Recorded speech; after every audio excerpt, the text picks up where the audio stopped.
Okay, you could see it's all empty. There's nothing in here.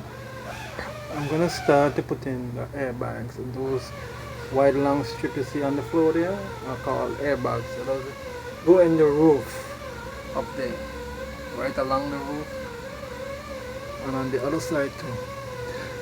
So just gonna begin my rebuilding to see.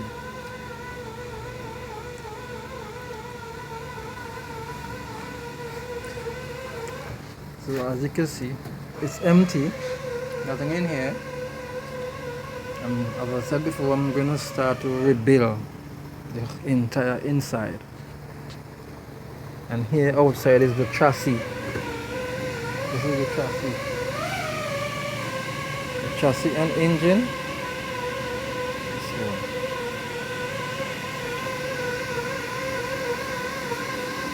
So when I finish the inside, I will lift it up, lift it up.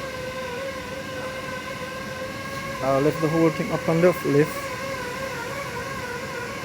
and put the chassis back underneath. And when it's complete, you will see the finished product. Alright? So that's what I'm gonna do now.